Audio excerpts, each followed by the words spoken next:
Hi welcome to Rama Telugu కథలు. ఈరోజు పొడుపు కథ వచ్చేసి చిక్కటి కారడవిలో చక్కని దారి. ఈరోజు కథ పేరు గ్రామం మారింది కష్టం తీరింది. ఆయుర్వేద వైద్యుడు వాస్తు సిద్ధాంతి అయిన ప్రహ్లాద ఒకరోజు మూలికల కోసం అడవికి వెళ్ళాడు. ఎంత వెతికినా తమకు కావలసిన మూలికలు దొరకలేదు. అడవిలోనికి వెళితే దొరుకుతాయని భావించి మరింత దూరం నడిచాడు.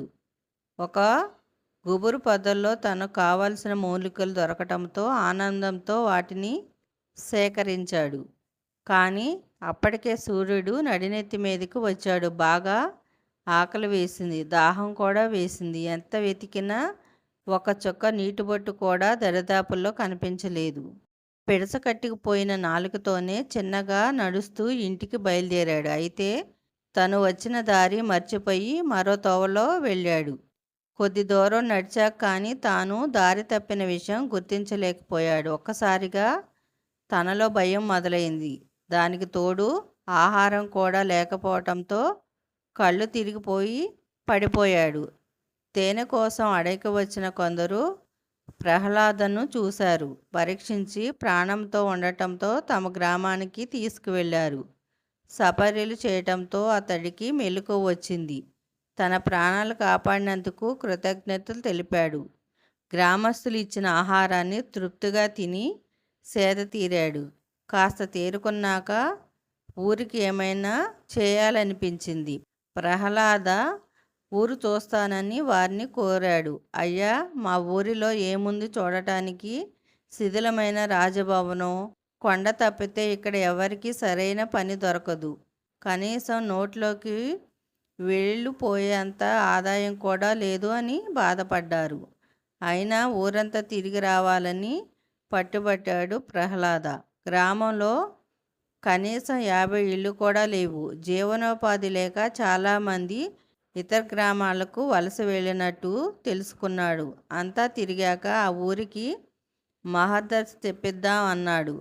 అదెలా సాధ్యమని ప్రశ్నించారు గ్రామస్తులు. ఊరి చిత్రాన్ని ఒక గోడ మీద గీశాడు. ప్రతి వీధిని, కొండల్ని, చెట్టు పొట్టల్ని క్షుణ్ణంగా పరిశీలించాడు.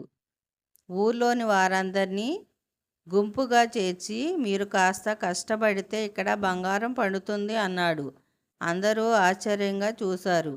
మీ గ్రామం ప్రధాన రహదారికి సమీపంలో ఉంది. మీరు ప్రయత్నిస్తే ఈ ఊరిని పర్యాటక కేంద్రంగా మార్చుకోవచ్చు అన్నాడు. దానికి మేము ఏం చేయాలి అని వారు ఆసక్తిగా ప్రశ్నించారు. కొండను కొంచెం తొలసి కొన్ని గదులు నిర్మించండి. ఎవరికైనా ఒకసారి వాటిల్లోనికి అడుగు పెడితే రాతి యుగంలోనికి వెళ్ళిన అనుభూతి కలుగుతుంది. అలాగే కళాహీనమైన రాజభవనానికి చిన్న చిన్న మరమ్మతులు చేసి కళ తెప్పించండి. రాజభవనంలోని వందల సంవత్సరాల నాటి కళాకృతులు బూజు దులపండి. కొలను శుద్ధి చేయించండి. ఈ భవనం ప్రయాణికులను ఆకర్షించే పర్యాటక కేంద్రంగా తయారవుతుంది. రాజభవనం చుట్టూ ఉండే చెట్లను అలాగే వదిలేస్తే అడవిలాగా కనిపిస్తుంది. వాటిని ఒక క్రమ పద్ధతిలో పెంచితే ఉద్యానవనం అవుతుంది. దాని మధ్యలో స్థానిక కళాకారులతో ప్రదర్శనలు ఇప్పించండి అని సలహా ఇచ్చాడు. ఇవన్నీ చేస్తే నిజంగా మాకు కడుపులు నిండుతాయా అని గ్రామస్తులు ప్రశ్నించారు. ప్రయత్నించండి. విత్తనాలు నాటితే కదా మొక్కలు మొలిచేది, లేనిది తెలిసేది అని బదులిచ్చాడు. తర్వాత ప్రహ్లాద అడవి వాళ్ళ వైపు తిరిగి, నేను మీ వంటలు తిన్నాను, చాలా రుచిగా ఉన్నాయి. ఇక్కడికి వచ్చే పర్యాటకులకు మీ చేతులతో వంటలు చేసి పెట్టండి అని సలహా ఇచ్చి వెళ్ళిపోయాడు. 5 సంవత్సరాల తర్వాత ప్రహ్లాద ఆ ఊరు ఎలా ఉందో చూద్దామని వెళ్ళాడు. అక్కడ గుడిసెల స్థానంలో పెద్ద పెద్ద భవంతులు కనిపించాయి. పలు ప్రాంతాల నుంచి వచ్చిన వాహనాలతో సందడిగా ఉంది. ఆ రాజభవనం గురించి కొందరు యువకులు కథలుగా పర్యాటకులకు చెబుతున్నారు. ప్రహ్లాదను గుర్తించిన గ్రామస్తులు ఆయన్ను సాదరంగా ఆహ్వానించి ఘనంగా సన్మానించారు. మేమిక్కడే పుట్టి పెరిగినా మాకు ఈ ఆలోచన రాలేదు. మీకెలా సాధ్యమైందని వాళ్ళు ప్రహ్లాదను అడిగారు.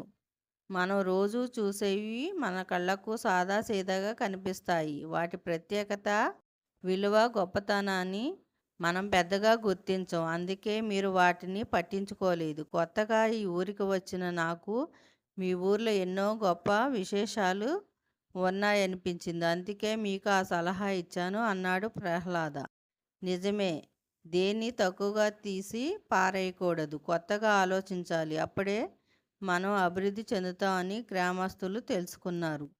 ఈరోజు కథ ఇంతేనండి. పొడుపు కథకు ఆన్సరు పాపిట.